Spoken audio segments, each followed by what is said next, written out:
Olá, queridos ouvintes! Começa mais um Não Precisa Copiar e no episódio de hoje trouxemos um convidado e agora de uma área diferente, né, da nossa. Bruno, dá um oi para os nossos ouvintes. Olá, galera, tudo bem? Bruno é formado em História e hoje vai falar para a gente sobre um tema fundamental para essa semana, que é o tema da ditadura militar. Quantos anos de ditadura esse ano, Bruno? 59 anos do golpe. 59 anos do golpe, então a gente resolveu chamar alguém da história para comentar com a gente sobre este tema. Bruno, fala um pouquinho sobre sua formação e por que você se interessa por esse tema. Bom, galera, boa tarde, bom dia, boa noite, né? Para quem estiver ouvindo aí o episódio. Eu sou formado em História, né? Com mestrado em Educação, no campo da História da Educação. E a ditadura militar sempre fez parte da minha pesquisa, da minha trajetória acadêmica, desde a graduação, passando por especializações e tal, a ditadura sempre teve ligado. E a ditadura militar entra na minha vida, né, durante faz parte da minha história. Porque meus pais se conheceram durante as diretas já, final da ditadura. Então, na minha casa sempre houve essa mobilização política sobre a ditadura, e isso, na verdade, me fez entrar no curso de História para conhecer um pouco mais sobre a ditadura militar, e aí eu tô agarrado com a ditadura militar brasileira até hoje, nas minhas pesquisas, nos meus estudos e, posteriormente, agora dando continuidade nisso aí também num possível doutorado. Show de bola. Esqueci do Pedro Cortar. Pedro Cortar, dá um oi para os nossos ouvintes e fala por que você teve também essa ideia de fazer um programa de ditadura. O que você acha importante a ditadura? Fala da ditadura logo nesse mês. Eu já estava preparando aqui para desligar, achei que você tinha criado outro podcast sem mim, então assim, o que é isso, cara, nem me mencionou. Olá, ouvintes, olá, Bruno, prazer te conhecer, já te acompanhei nas redes sociais, do Historiano também, muito bom te encontrar aqui. E o que eu achei importante é que a gente vê muita concepção equivocada, né, vindo de questão de ponto de vista. Então, foi 31, foi dia 1º, é golpe, é revolução, foi ditadura, ditabranda. As pessoas reproduzem essas opiniões porque elas conhecem pessoas que tiveram uma história específica. Então, por exemplo, um exemplo clássico da minha família. Meu pai quase não teve envolvimento com o sindicato, porque a profissão dele era na escola, também não se envolvia com política. Então, o que acontece é que a ditadura para ele foi um regime que ele sabia, assim, tinha uma ditadura, os militares, mas nada demais aconteceu. Já meu tio, que era ferroviário, então ele era envolvido com o sindicato, ele foi preso, viu gente apanhando, viu gente desaparecer do convívio dele, e aí as pessoas têm experiências diferentes, e aí por causa disso reproduzem discursos diferentes, né? Então meu próprio pai, que é bem mais velho e estudou em outra época e tem outro discurso, ele chama de revolução, né? Eu chamava, né? Agora a gente já puxou a orelha dele e ele já tá ligado. Então acho que é importante conversar sobre esse assunto do ponto de vista da história para fugir desses lugares comuns aí das pessoas e encontrar uma explicação mais geral, assim, do que de fato rolou. Comenta também, Bruno, você tem um podcast também, faz aí a divulgação do seu podcast para a galera do Não Precisa Copiar. Pois é, eu tenho, no final do ano passado, e vocês foram uma inspiração para mim, né, eu já comentei com o Rodrigo, né, nós temos um contato há mais tempo, né, Rodrigo? O podcast de vocês foi uma inspiração para criar o meu podcast, né, que é o Historiando, onde eu narro algumas questões históricas relevantes, né, que nem agora recentemente fiz um breve episódio falando sobre a questão do golpe, né, e trago mais também cotidiano da próprio ambiente escolar, né, falando temas ligados à história, à escola, né, por exemplo, na época da Copa do Mundo, né, veio aquele debate ali sobre a seleção da Argentina não ter jogadores preto, aí nós fomos trabalhando, fui trabalhar com os alunos a questão de não ter negros na seleção argentina, o porquê disso, aí é uma perspectiva histórica da Argentina, e o canal ainda está em desenvolvimento, né, mas é o Historiano, lá no Spotify, né, procuram lá que vai estar lá disponível. Maravilha, mas então agora vamos começar. Essa hora os nossos ouvintes já estão desistindo porque o programa não começa nunca.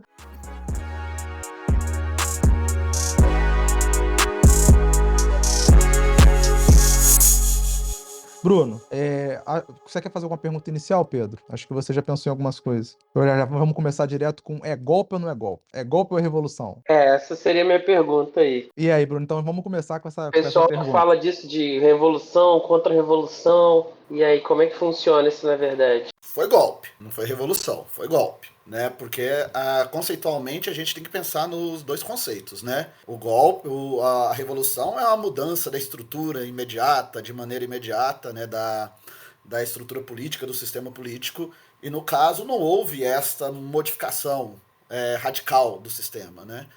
O Brasil, né, o golpe de 64, ele apenas vai estabelecer a deposição do presidente e posteriormente nós vamos ter ações políticas que vai neutralizar a perspectiva ali da questão democrática. Né? Nós vamos caçar mandatos, vamos suspender direitos políticos, vamos tirar, né, o poder dos partidos políticos, né, impor o bipartidarismo. Então você não houve essa mudança de imediato. Vai ser ao longo de um processo até ali 1969, 68, 69, quando inicia ali realmente uma ditadura mais ferrenha, mais repressora.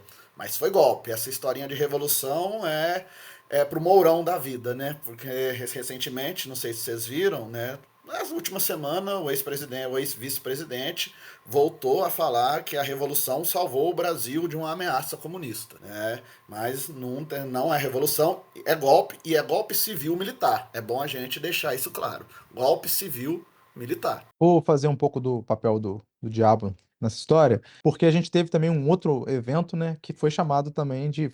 Tem essa discussão se é revolução ou se é golpe, que é a Revolução de 30, que nesse caso todo mundo chama de revolução. A Revolução de 30, qual é a diferença, assim, específica da Revolução de 30 para o golpe? Para os ouvintes entenderem bem esse conceito de revolução e o conceito de golpe e qual é o sentido que a gente está dando para eles. Sim, sim.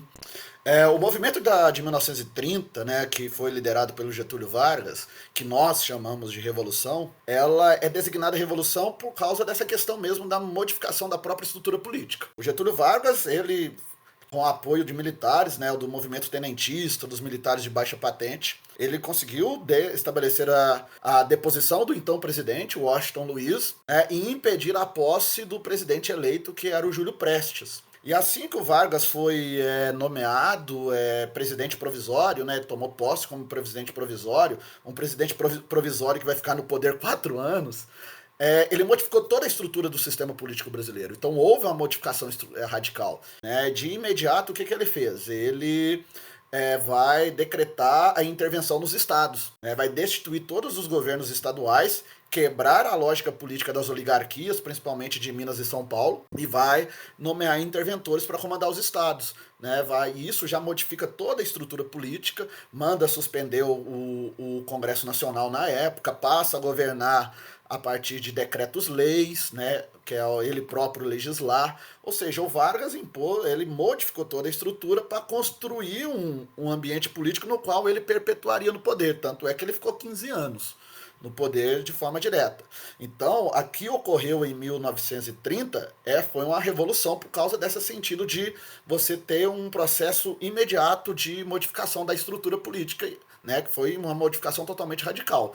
No caso do golpe, né, de 64, o que nós tivemos foi apenas a deposição de um presidente. Esse presidente foi deposto, foi colocado no lugar dele de maneira provisória, né, que foi o presidente da Câmara, e logo depois houve uma eleição direta para eleger um presidente militar, que foi o presidente Castelo Branco. Então, por isso que aí a estrutura política manteve-se intacta. Nós mantivemos o Congresso aberto por um determinado momento, a lógica partidária continuou por um determinado momento, né, até que a instituição do bipartidarismo, e aí, né, os partidos políticos de então são extintos e passamos até a dois partidos apenas, que era o MDB, a suposta oposição, e o Arena, que seria, né, o partido do governo, dos militares, né, que seria a sustentação política. Então, por exemplo, né, quando as pessoas falam que a ditadura militar não foi uma ditadura, foi uma ditabranda, muitas vezes eles fazem essa conotação por causa, mas foi uma ditadura e a gente manteve Congresso aberto aberto.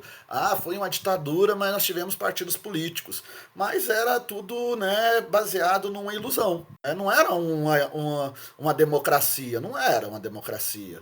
Né? A oposição do MDB não funcionava. Né? Tanto é que não havia essa oposição política institucional, logo ela é eliminada ali, né? Era uma oposição permitida, né? Aquela oposição permitida. Sim, uma oposição permitida. Tanto é que logo depois, né, com a AI-5, que essa oposição permitida nem foi mais mantida. Aí sim, né, entrou, né, um ambiente repressivo, né, extremo, né, com órgãos de repressão e tudo mais. Mas essa é a grande diferença. O movimento do Vargas, ele derrubou a chamada República Velha. Então, deixa eu te fazer uma outra pergunta que agora você me deu no novo sentido disso. Então, não tem nada a ver com uma ruptura do arcabouço legal, porque me parece que Vargas também rompeu o arcabouço legal.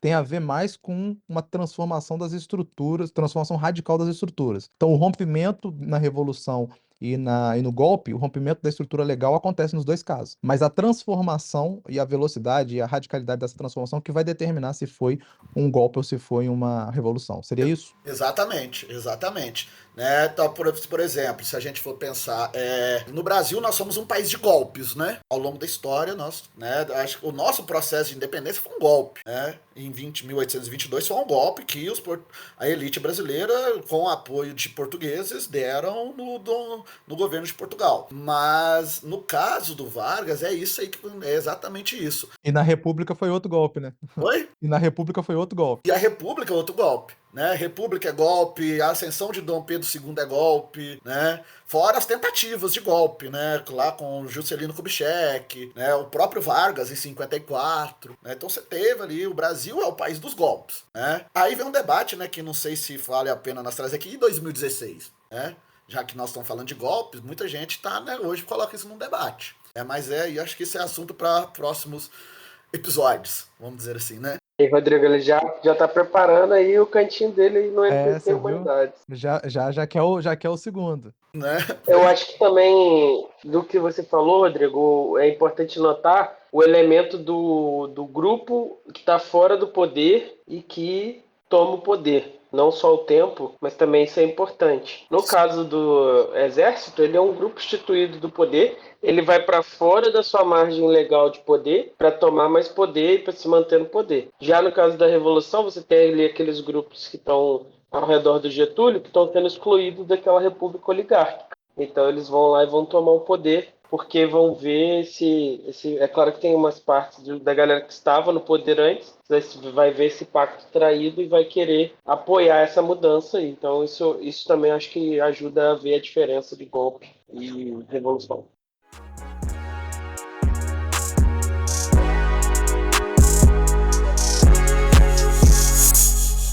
É verdade, você tocou num ponto que é fundamental para entender o que aconteceu em 64. O que acontece em 64? Em 64, nós estávamos vivendo um momento político bem conturbado, né?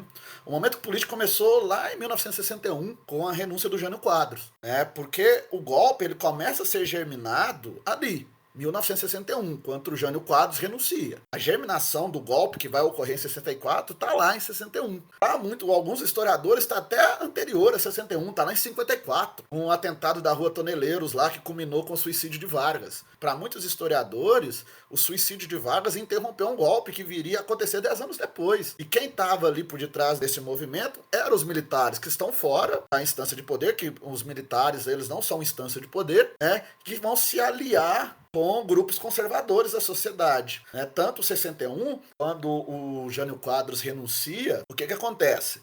Membros das forças militares, governo dos Estados Unidos, a UDN, que era, né, o partido político que representava ali esse grupo mais conservador, eles se, né, uniram ali, né, vamos dizer assim, numa conciliação política com o intuito de impedir que o João Goulart tomasse posse. Né? Que era o João Goulart, aí vem aquela retórica do anticomunismo, né, que o João Goulart era um comunista, que ele ia implantar o comunismo no Brasil.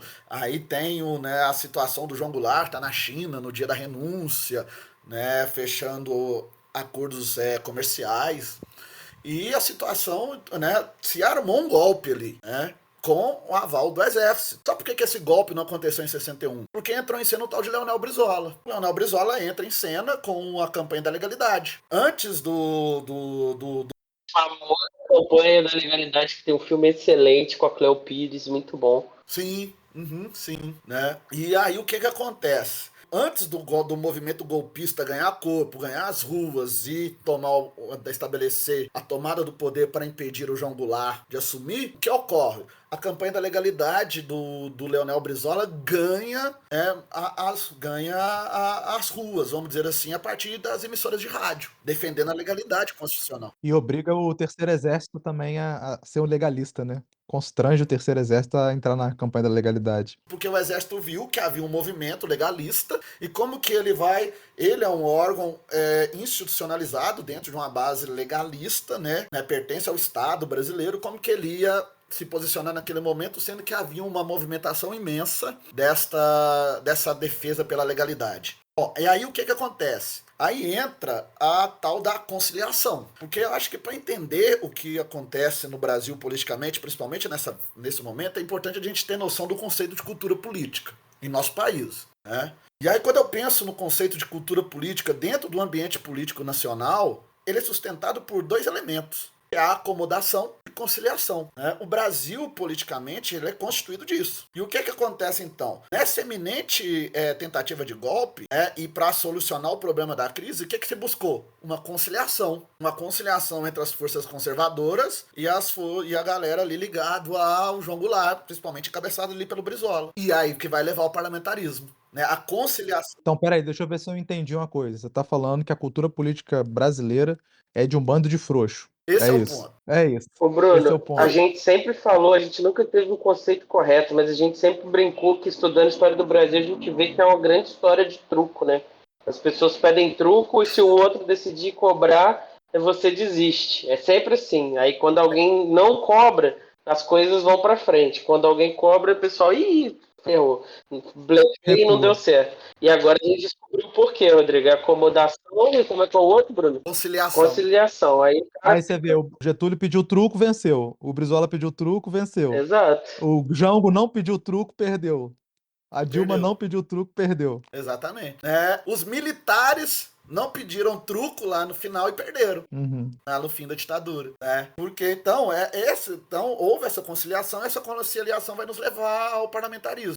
Nos leva ao parlamentarismo, esse parlamentarismo se mantém, de 61 a 63. Nosso ilustre primeiro-ministro Tancredo Neves, avô do famoso Aécio. Se você for lá em São João del Rei, vai ter lá a carta do Chiang Kai-shek na casa do Tancredo Neves, lá da época que ele foi o chefe de governo do Brasil. Exatamente.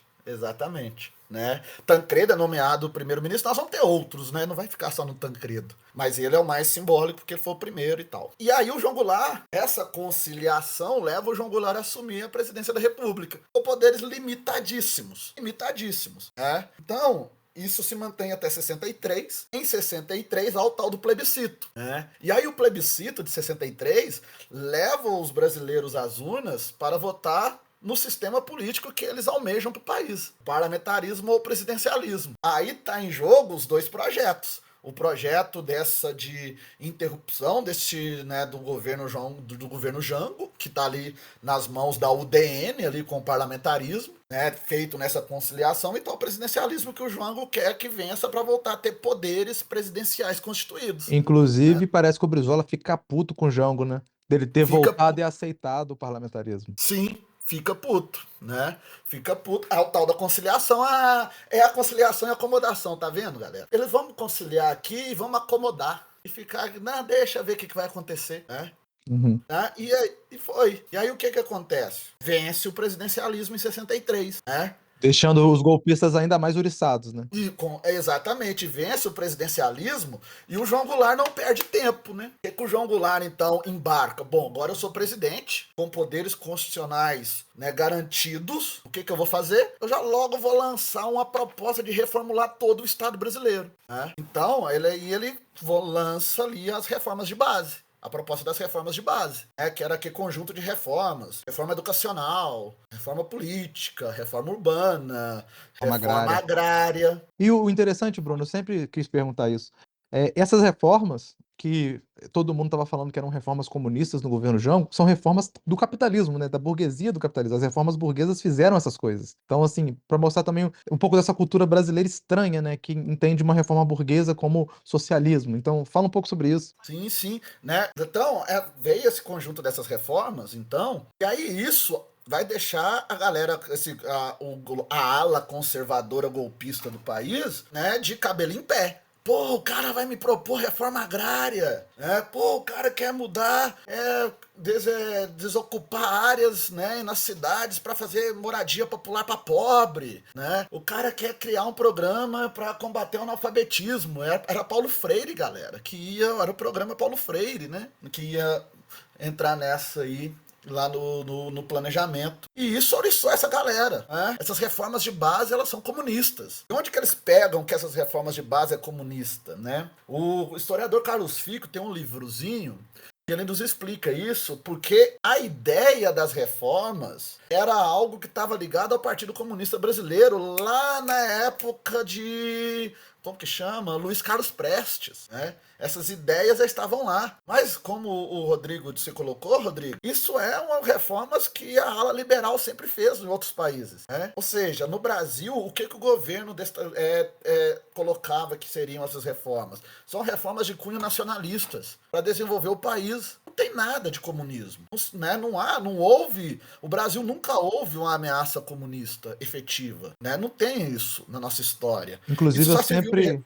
eu sempre brinco com meus alunos que quando eles começam a falar sobre isso, eu falo, quantos comunistas tem no parlamento? Só pra gente ver o tamanho da força dos comunistas no Brasil. E assim, é chocante, né? Que mesmo o tamanho dos partidos comunistas no Brasil, que é ridiculamente pequena a representação deles, e ainda aí há de se questionar se eles são comunistas de verdade, mas enfim, vamos supor que fossem. Assim, eles têm o quê? O PCB tem 8, 6, o PSOL tem 12. Assim, se você quisesse chamar esses partidos de comunistas, ainda ia ser uma força política muito pequena, né, Bruno? O que é chocante. Sim, né? Não, e sem contar os nanicos, né? PCO, PSTU, né?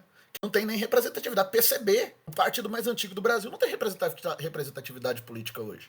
Nenhuma, né? Que é o PCB, o Partido Comunista Brasileiro.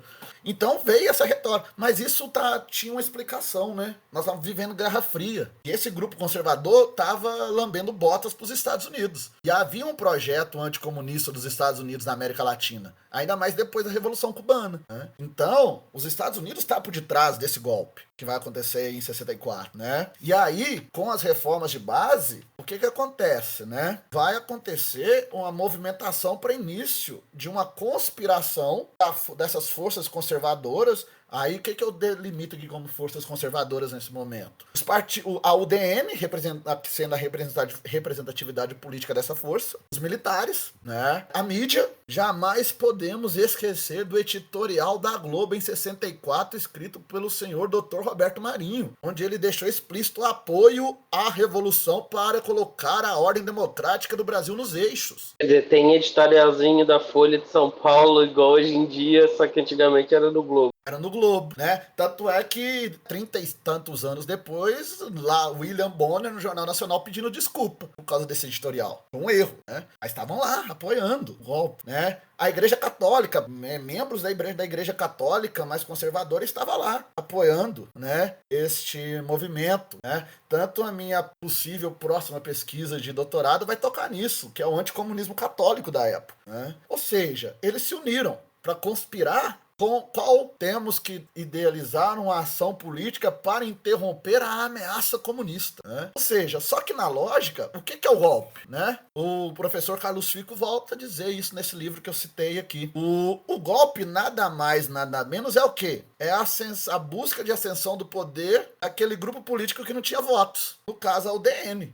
Nós não vamos... ou seja, nós não tínhamos votos suficientes para alcançar o poder, né? Então vamos buscar um caminho viável para alcançar o poder. E qual foi o caminho viável? Golpe, né? Usando como sustentação narrativa essa questão da ameaça comunista, né? Que até hoje eu tô procurando onde que estava essa ameaça comunista, que o João Goulart de comunista não tinha nada. Você pode taxar ele ali como um sindicalista, né? Ligado a sindicato, o cara que propôs aumento do salário mínimo em 100%. Agora, comunista? Aonde que o João Goulart era comunista? Né? O Brizola que tava à esquerda dele, a gente não pode chamar de comunista? Tu imagina o Jango. Né? Exatamente, o Brizola não era um comunista. E imagina o Jango, né? Ou seja, então usou essa retórica, essa narrativa, melhor dizendo, para idealizar esse movimento.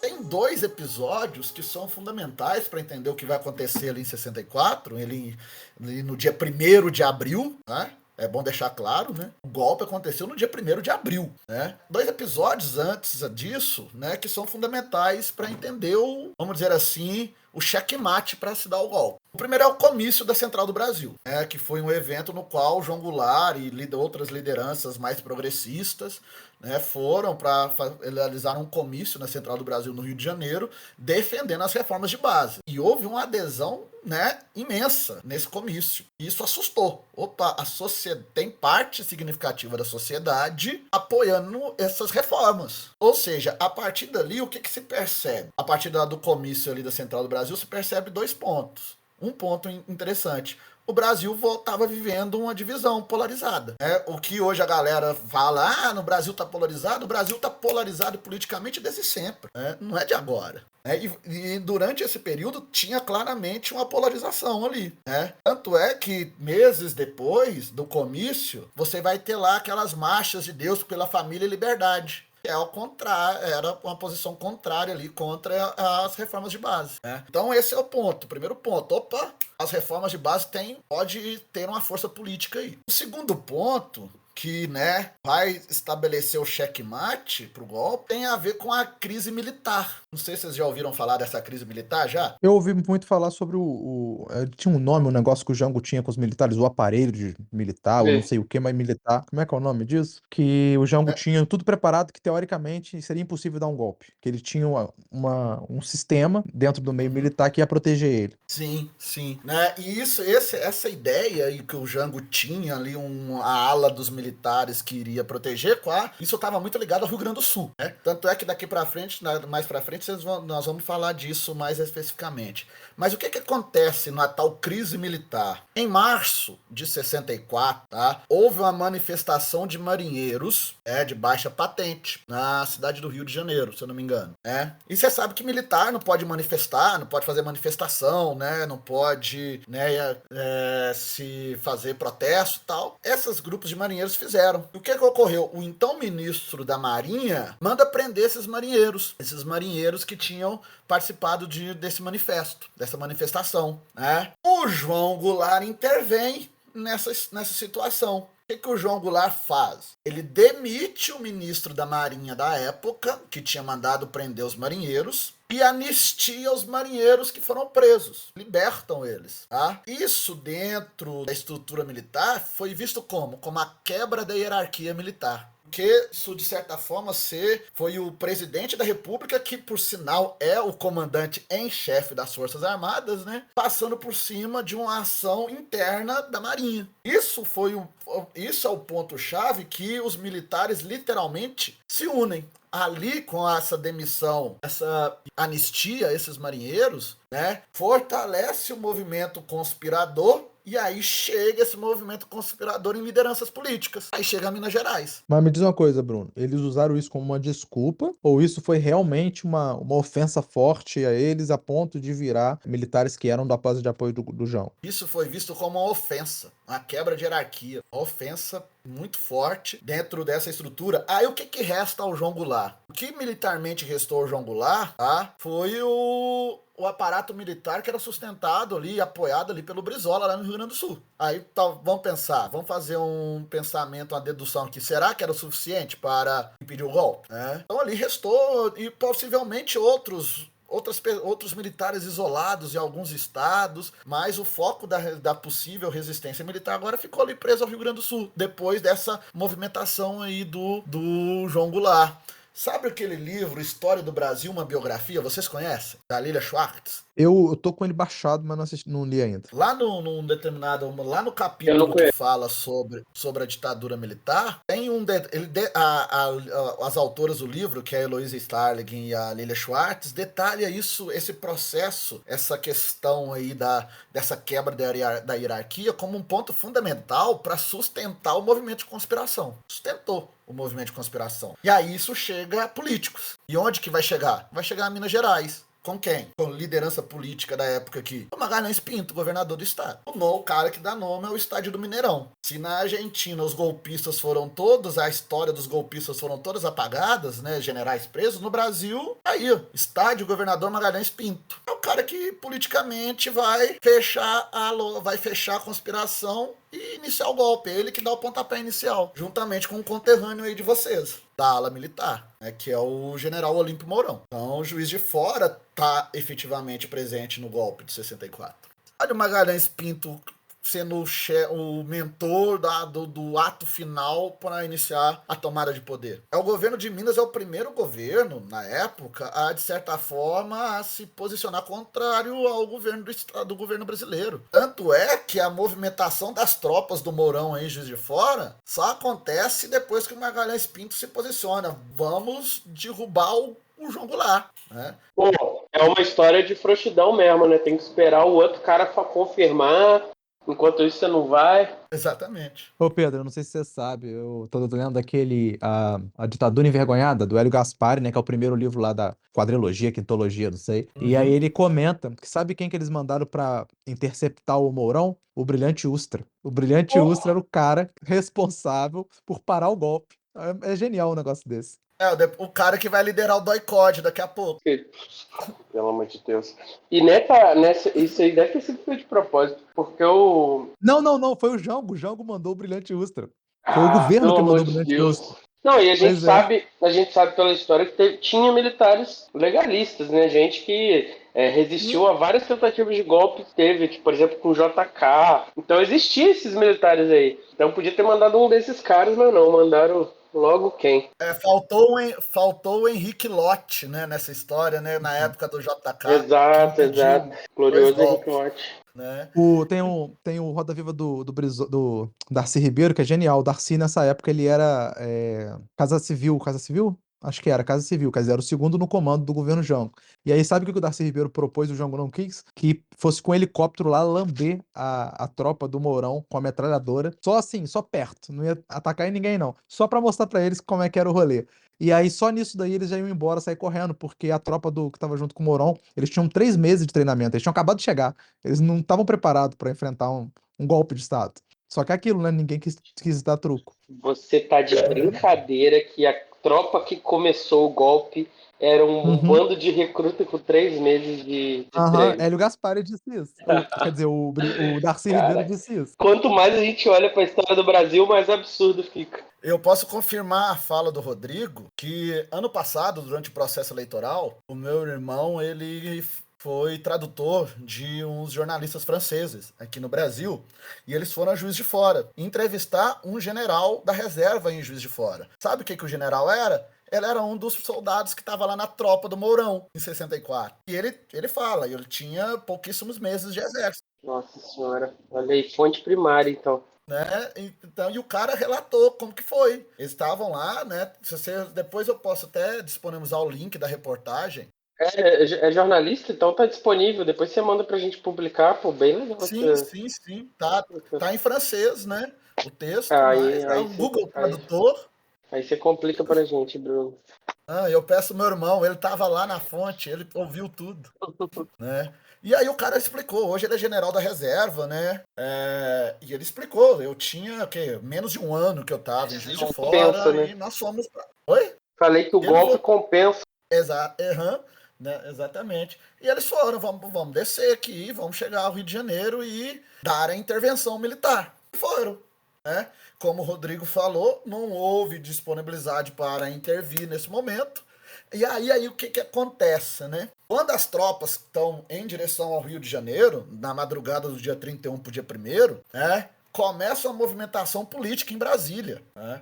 Essa movimentação política em Brasília estava acontecendo com qual intuito? De estabelecer uma deposição legal do João Goulart, né? E o que acontece? No dia... Então, o João Goulart viu, né? As tropas chegam no Rio no dia 1º, o João Goulart estava na cidade do Rio de Janeiro e embarca para Porto Alegre, porque supostamente o Brizola estava armando, vamos dizer assim, uma resistência ao golpe que estava acontecendo, a intervenção que estava acontecendo lá no Rio de Janeiro. E nesse momento entra em cena um outro personagem importante, que é o presidente do Senado, né? O Auro Moura Andrade. O Auro Moura Andrade convoca uma reunião extraordinária, do Senado Federal, tá? Porque era preciso tomar uma medida imediata já, e na lógica deles, nessa ida para Porto Alegre, o João Goulart estava fugindo do Brasil. E nessa lógica de ele estar fugindo do Brasil, eles acham brecha jurídica para quê? Para decretar a vacância da presidência da República. Opa, o presidente não está mais no Brasil, fugiu. E nesse momento ele tá no Rio Grande do Sul, né? Ele está no Rio Grande do Sul e decreta a vacância. Tem o áudio disso daí, você toca aí pros ouvintes, Rodrigo.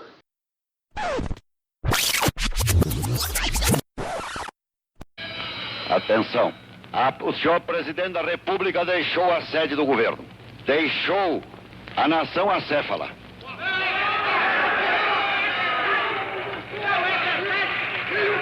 Numa hora gravíssima da vida brasileira,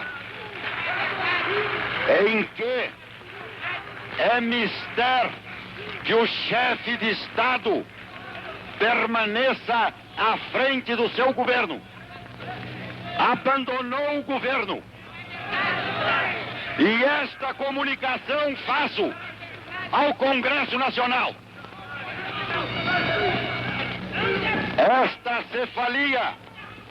Esta cefalia configura a necessidade do Congresso Nacional como poder civil imediatamente tomar a atitude que lhe cabe nos termos da Constituição brasileira.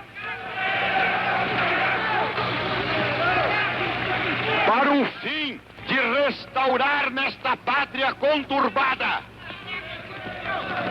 a autoridade do governo e a existência de governo. Não podemos permitir que o Brasil fique sem governo abandonado.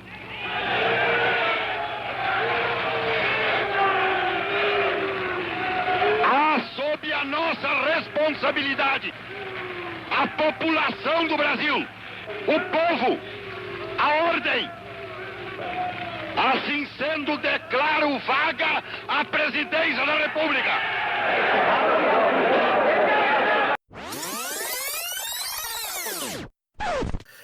Tem o discurso do Jango no comício da Central do Brasil. Se vocês quiserem colocar aí também, lá também está disponível no CPDOC.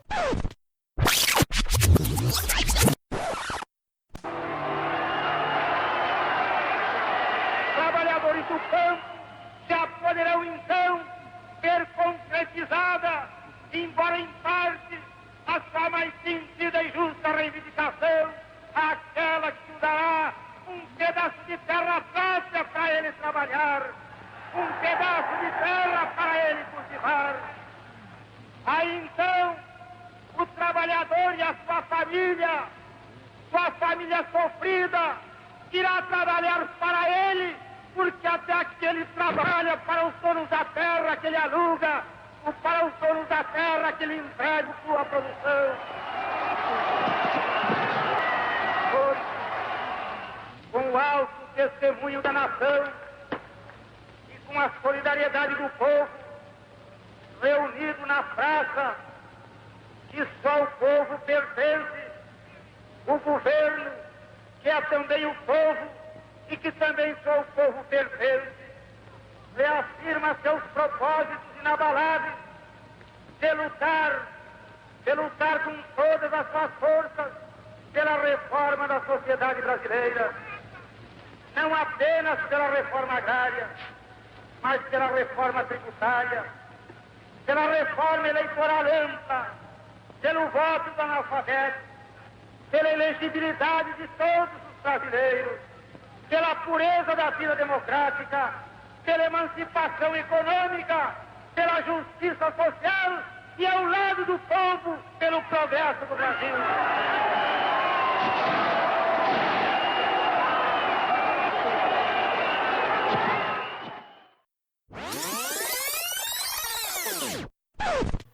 E aí o Auro Moura decreta a vacância e o João Goulart estava onde? No Rio Grande do Sul. E automaticamente, ao decretar a vacância, o que o Auro Moura faz? O Auro Moura nomeia o presidente da Câmara, o Ranieri Mazzilli, como presidente da República. Golpe efetivado. E aí logo depois, o que o Jango faz? Aí sim ele vai partir pro exílio. Ele fala, ô Brizola, perdemos, não tem mais condição, já era, né? E ele partiu pro exílio no Uruguai, Argentina, né? Ele morre no exílio. Ele abre mão dessa resistência que estava se pensando e parte pro exílio. E aí começa o golpe civil-militar, então põe o Ranieri Mazzilli como presidente. Um presidente totalmente figurante, né? Vamos falar a verdade. Porque ele toma posse dia 2. O que acontece no dia 15 de abril? No dia 15 de abril é decretada uma eleição indireta para eleger um presidente da República Militar. Essa eleição indireta acaba aclamando o general Humberto Alencar Castelo Branco como o primeiro presidente da ditadura civil-militar brasileira. Começava aí a nossa ditadura. Então, ou seja, a participação da sociedade civil, foi fundamental para o estabelecimento desse golpe. Por exemplo, por que hoje, vamos trazer para os dias atuais, aquela galera lá na frente do quartel, do Exército, em Juiz de Fora possivelmente teve também, a pedir intervenção, não tinha o suporte da época de 64 para dar uma intervenção. Isso nunca, para nós historiadores, quando a galera, não, vai ter um golpe, Bruno, sempre a gente vinha perguntar, principalmente aluno, aluno mais progressista, Não, Bruno, estou preocupado, vai ter golpe e tal. Não tem golpe, não tem apoio da mídia, não tem apoio dos Estados Unidos. Outro ponto fundamental nesse contexto é que quando estava sendo decretada a vacância, o que estava acontecendo? Navios militares dos Estados Unidos estavam vindo para o litoral brasileiro. Se aquele louco do Brizola resistir, os Estados Unidos vai intervir. A orla do Rio de Janeiro já estava praticamente ocupada por navios de guerra dos Estados Unidos. Os Estados Unidos aí é a Operação Brother Sun, que se chama. A Operação Brother Sun dos Estados Unidos, do governo americano, porque o João Goulart, tem um documentário, 21 anos, que durou um dia, se eu não me engano, o nome do documentário está no YouTube, que mostra como que os Estados Unidos esteve presente em todo o processo de conspiração para se chegar no golpe. Na época, o embaixador dos Estados Unidos no Brasil era um porta-voz do Lyndon Johnson, então presidente dos Estados Unidos, e passava todos os dados do que estava acontecendo no Brasil, e principalmente nessa imagem aí do João Goulart comunista. E aí não houve resistência. Não houve essa resistência e o Castelo Branco é empossado presidente. Primeiro general aí da história da ditadura militar.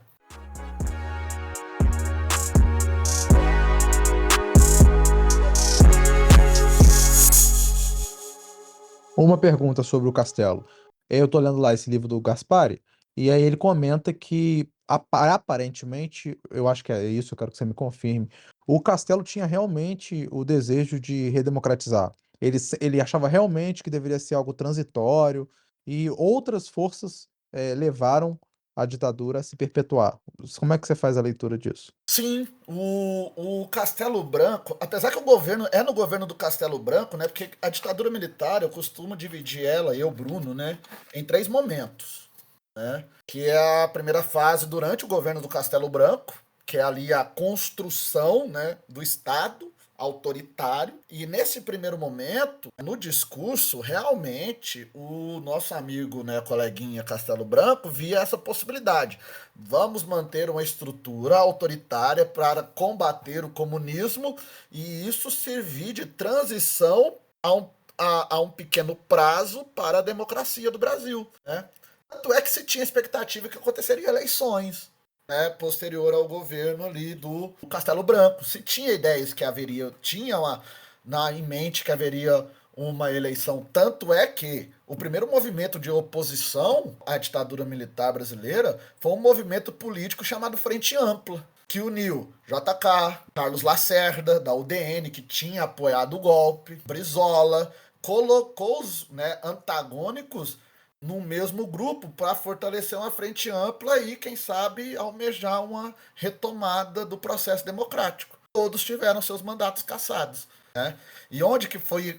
e aí tá ligado essa questão do governo do Castelo Branco, é essa institucionalização do Estado autoritário, né? Porque é no governo dele, anterior ao governo dele, eu tenho o ato institucional número 1. Suspende os direitos políticos daqueles que eram vistos como ameaça ao projeto do golpe. Logo depois, né, você vendo um fortalecimento ali de uma suposta oposição política, você decreta o AI-2, 65. Porque havia uma perspectiva, opa, vai ter eleição em 65, vamos nos... Tanto é que o JK era o favorito para vencer essas eleições em 65, se elas tivessem ocorrido, né? Acontece o quê? Eles anulam a eleição, decretam o fim dos partidos políticos e impõem lá um bipartidarismo, né? E aí vem o AI-3, que decreta que a partir desse momento, eleição presidencial, eleição para governadores, eleição para prefeitos de capitais e eleições para cidades, né, vamos dizer assim, mais importantes, seriam indiretas. E aí, no governo do Castelo Branco, ainda vem o ato institucional número 4, que convoca uma Assembleia Constituinte lá no Congresso Nacional para aprovar uma Constituição, que é a Constituição de 1967, que tem todas as bases de um Estado autoritário sustentado pela Lei de Segurança Nacional. Então, essa ideia de que realmente, havia essa questão que envolve o Castelo Branco vai ser algo provisório, que na verdade não foi. Então, se eu entendi bem, ainda que pessoalmente ele pudesse ter esse intuito, o governo dele foi a ferramenta para o endurecimento da ditadura. O governo dele criou as bases para a sustentação de um regime autoritário. Porque o governo dele, tudo bem, ele era um cara que defendia essa transição imediata. Mas no governo dele tinha os militares da linha dura, né? Costa e Silva, Médici, eles tinham o controle, vamos dizer assim, mais significativo desse projeto. Alberi, né? Então você tem essa galera da linha dura. Então, era tipo assim, opa, nesse momento, tanto é que quem que é o próximo presidente depois do Castelo Branco? Já um militar da linha dura. E aí começa, para mim, a segunda fase do regime militar, que ali é um endurecimento político mesmo.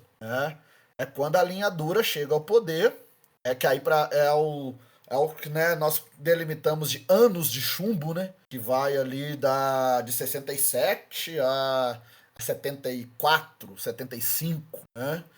Que é quando o Brasil vai ser governado por 2 generais da linha dura, o Costa e Silva e o Médici, o Emílio Garrastazu Médici, E ali, aí, a partir daqui, o que você vai ter? Eliminação de qualquer possibilidade de oposição, tanto política. Primeiro elimina a oposição política, Depois vai ter os movimentos de rua, tem as greves de Contagem, de Osasco, né? O movimento estudantil vai tentar uma movimentação, anula isso aí totalmente, Vamos tentar, então, uma resistência cultural. É o período dos festivais da canção, né?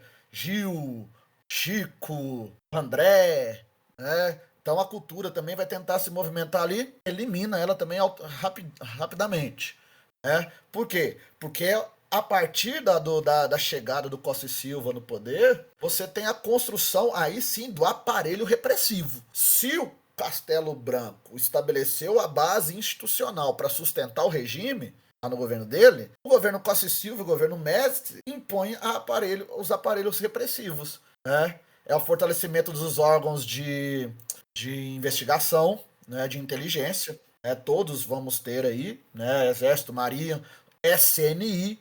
O Médici era chefe do Serviço Nacional de Inteligência, do SNI, que era este órgão que até ano passado era ocupado ali pelo aquele general Heleno, o general Heleno.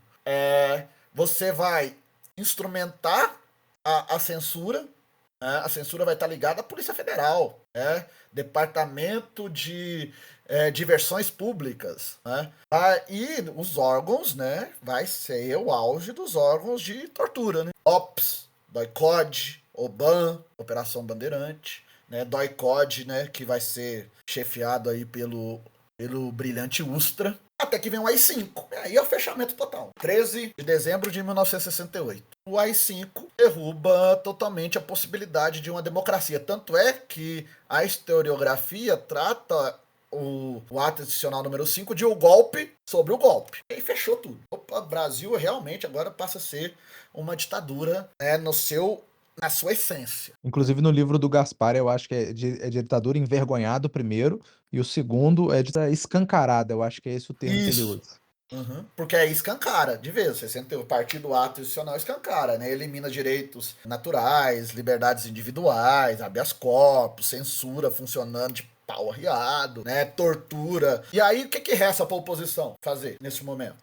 Tinha coragem. Luta armada, né? Luta armada. Começa a luta armada e aí entra o governo do Médici. Qual que seria o objetivo do Médici? Neutralizar a luta armada. Aí entra em cena um filme fantástico, não sei se vocês assistiram, Marighella. Sim, vimos sim. Inclusive vai ser uma sugestão, né? Tem que ter umas Sim. sugestões aí no fim. O filme Marighella é fantástico.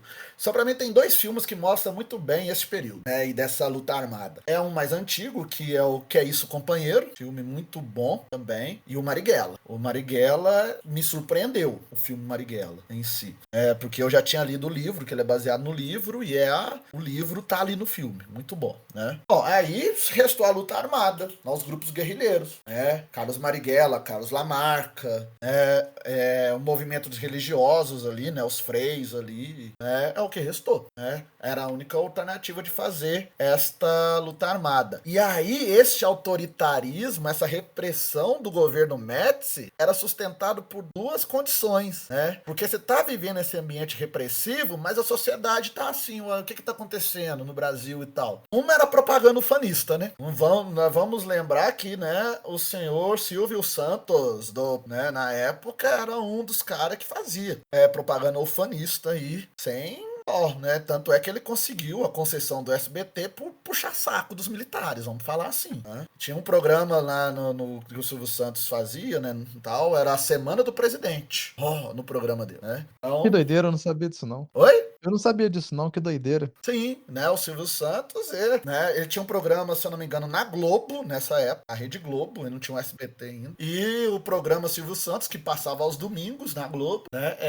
tinha lá um episódio durante ali o auge do autoritarismo da ditadura, porque ele foi censurado, né, o Silvio Santos foi censurado, aí pra amenizar a censura no programa dele, ele começou a puxar o saco dos militares, aí tinha lá, Semana do Presidente, mostrava o que o presidente tinha feito, aí mostra o Médici, aí entra o segundo elemento de sustentação disso tudo. O milagre econômico. O plano de governo, o plano econômico do Médici. Que, né, trouxe um crescimento. Esse que é o chamado segundo PND, é isso? Segundo PND, né? Trouxe um crescimento, mas um crescimento sustentado por capital externo, né?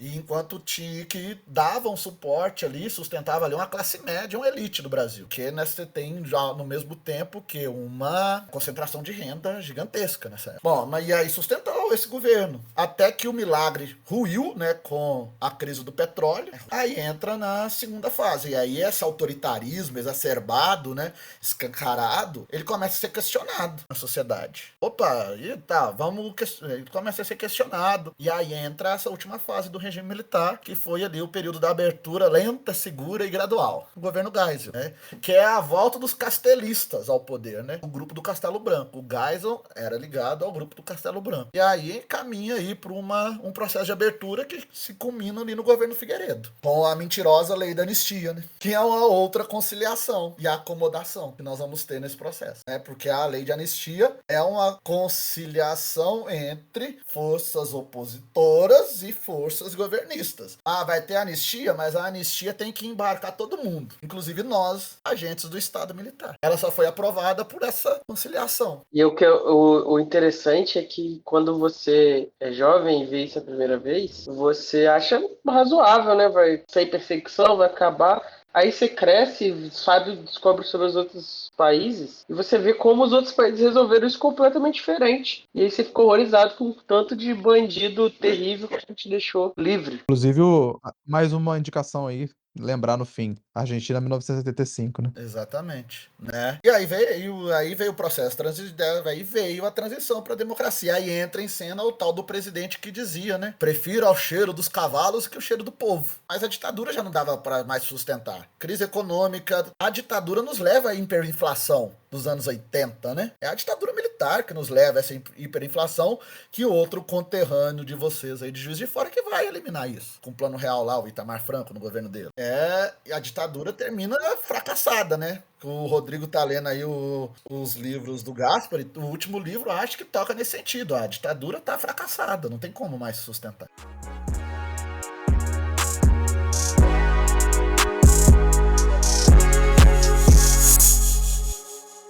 E aí um ponto que eu acho que para fechar, né, esse papo nosso aqui é o que tá colocado hoje, né? Sobre a ditadura, né? É só memória, que nós chamamos de a disputa das memórias do regime militar.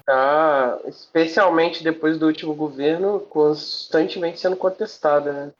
Exatamente, né? Porque quem estabelece essa teoria, né, sobre essas disputas de memórias, né, dentro da historiografia, é o Marcos Napolitano, com as chamadas experiências históricas matriciais. São de sujeitos que viveram ali do golpe e os primeiros anos do golpe, eles constroem uma memória, né? Que é ali a chamada memória pós-golpe, né? Aí, posteriormente, essa memória pós-golpe, ela vai se sustentar ali até o fim do milagre econômico, até o fim do governo Médici, quando a ditadura se esfacela, né? E aí, quanto a esse esfacelamento da ditadura, vem um segundo momento dessa disputa de memória, que é quando você já tem um ambiente mais crítico ao regime militar. Aí começa mesmo as críticas, mais efetivas, mais contundentes. Então, o primeiro momento é o momento que o vencedor conta a própria história, né? Conta a própria história, exatamente. O segundo momento é o momento que, isso já deu, vamos nos posicionar criticamente a esse ambiente. Esse regime militar fracassou, a democracia brasileira está destruída, né? Então aí já é uma memória mais crítica, né? E aí essa memória crítica vai até chegar tempos mais próximos da gente. Porque se você pegar os estudos, né? Eu como historiador, que estuda a ditadura já faz um tempo, eu não consigo ver estudos direcionados a ditadura foi boa. Nunca vi. Porque os programas de pós-graduação, né, então, da história, né, agora no campo da educação também, tem muito estudo, né, na sociologia, nas ciências sociais, no jornalismo, na comunicação também.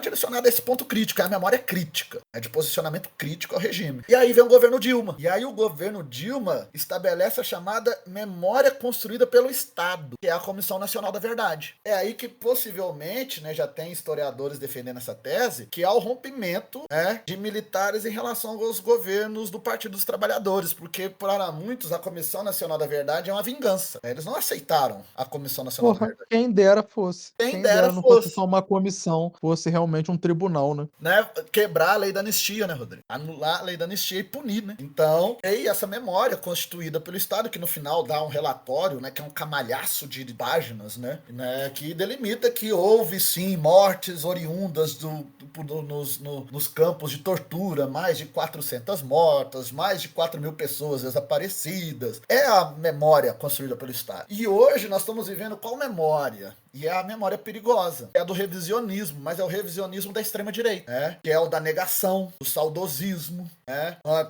Falas de pessoas, né, onde que eles vão lá pra frente do quartel defender a intervenção militar. Daí a importância da gente bater na tecla que o regime militar foi algo extremamente ruim para o país, que é um movimento de uma construção saudosista. Então, só para eu ter uma síntese aqui. Primeiro momento, o momento que a própria ditadura faz a sua história e preserva a sua história, contando romanticamente a revolução, né? Sim. Segundo momento, sociedade civil descendo o cacete na ditadura e tendo um olhar crítico. Sim. Terceiro momento, o próprio Estado procurando, né, de alguma maneira, resgatar a história verídica do que aconteceu. E quarto momento é o saudosismo, é um momento de reação a essa tentativa do Estado de restabelecer a verdade sobre o assunto, uma reação saudosista das alas que apoiavam o regime. Exatamente. Esse saudosismo. Aí nós pegamos falas do nosso ex-presidente. Nosso ex-presidente elogiou um torturador, né, em pleno plenário da Câmara. Né? E não foi caçado, né? E não foi caçado, né? Isso em qualquer país, né? Acomodar e conciliar. Acomodar e conciliar, né? Vamos, né? O tanto que essa acomodação e conciliação deu no que deu em 2018. E falas agora, recentemente, né, do nosso ex-vice-presidente, que hoje é senador, que disse que a ditadura deixou elementos grandiosos para a sustentação democrática brasileira. O que tem de grandioso para a sustentação democrática do nosso país? E o que tem de democrático? E que tem de democrático a ditadura, né? Então, hoje nós estamos vivendo esse momento do revisionismo. Foi mais forte, né, no período desse último governo brasileiro. Tanto é que, né, até no passado se comemorou o golpe nos quartéis. É bom deixar isso claro. De 2019 a 2022, em nosso país, e aí era o dia 31 de março, né? Porque eles é mentiroso, comemorava a Revolução de 64, partindo de cima do governo brasileiro. A partir deste ano, que acabou com essa, vamos dizer assim, balbúrdia, né? Eles gostam muito desse termo, com essa balbúrdia. Mas até no passado estava se comemorando o golpe dentro dos quartéis. Então, esse momento nosso aqui é extremamente importante. É mostrar pra gente realmente mostrar, né, o que é a ditadura. Eu lembro na fala do Karnal, que eu sempre falo com meus alunos, que é assim: se eu vejo alguém defendendo a ditadura, primeiro eu olho a idade. Se for uma pessoa jovem que não viveu a época, eu, como professor de história, tenho a obrigação de ensinar e mostrar o que foi a ditadura. Agora, se for uma pessoa que viveu a ditadura, nos auros da ditadura, eu já entrego para o psiquiatra. E não é já comigo mais. É bem isso mesmo. Né? Porque olha lá, né, o que aconteceu dia 8 de janeiro desse ano. É fruto desse saudosismo. Ou é normal pessoa ficar na frente do quartel acampada lá, sei lá, meses? Não é normal. É questão psiquiátrica mesmo. Desculpa a expressão, mas é mesmo questão psiquiátrica. Tem mais alguma coisa, Bruno, que você Não, marcou acho que pra eu falar? fecho. Ou... Não, eu fecho com essa questão aí mesmo da memória, que eu acho que é importante a gente pensar nisso. Eu nunca tinha ouvido falar disso, não. Genial esse negócio, muito bom. Que aí eu acho que tá na hora de voltarmos a reconstruir uma memória, para aproveitar este momento e mostrar, olha, a ditadura foi isso, e não aquilo que eles falaram nos últimos 4 anos, tentaram falar nos últimos 4 anos.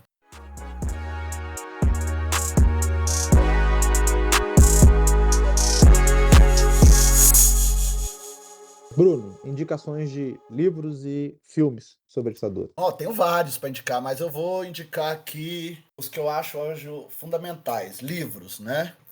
Essa coleção do Hélio Gaspari, ela é fundamental porque é uma leitura gostosa, não é uma leitura academicista, né? O Hélio Gaspari é um jornalista, então é prazeroso ler, né, sobre a ditadura ali. E eu indico também um livro do professor Rodrigo Pato, né, da UFMG, que é o chamado Universidade e a Ditadura Militar. Universidades e a Ditadura Militar. Eu acho que ali tem muito, narra ali muita questão que, né, tá envolvido não somente o ambiente da intervenção da ditadura no sistema de ensino, mas um bojo da sociedade toda.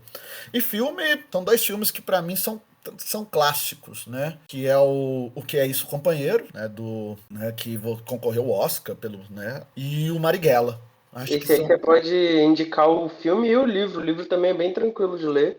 O livro também é bem tranquilo, né? Eu acho que é isso, essas indicações. Acho que a coleção do Gaspari, ela é incrível nesse sentido. Quer conhecer a ditadura militar? Leia o Gaspari, né? Acho que essas são minhas indicações. Eu indico Argentina 1985, porque pra gente ver um processo diferente do nosso, né? Que é fizeram um processo para realmente colocar na cadeia os generais da ditadura deles. Então, assim, é bem interessante a gente ver como é que foi esse movimento na Argentina. Acho que é um filme interessante. Não sei se eu lembro de outro filme de ditadura. Zuzu Angel também é muito bom. Esse filme é um filmaço, realmente.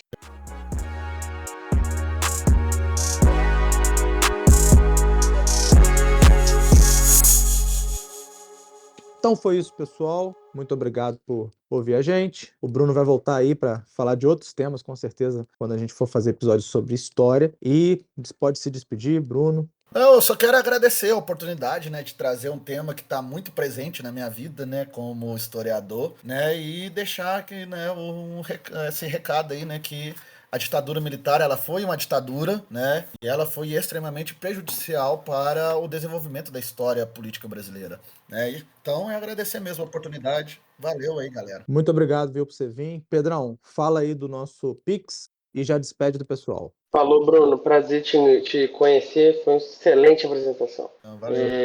Então, gente, não se esqueçam, né? Nosso público fiel, seguir a gente lá nas redes sociais, interagir com as publicações. Também tem o pessoal que não está seguindo no Spotify e outros agregadores. Segue a gente lá, avalia a gente lá, que isso fortalece muito o alcance do podcast. E, para quem gostou desse episódio e de qualquer outro episódio e quiser contribuir com o Não Preciso Copiar de outra forma, além de nos dando atenção e carinho, você pode também mandar um dinheiro para um cafezinho para o nosso Pix, que é nprecisacopiar@gmail.com. É isso, Rodrigão. Falou então, tchauzinho, Bruno, valeu, tchauzinho, ouvinte. Ô, Um abraço. valeu, gente. Obrigado. Abraço.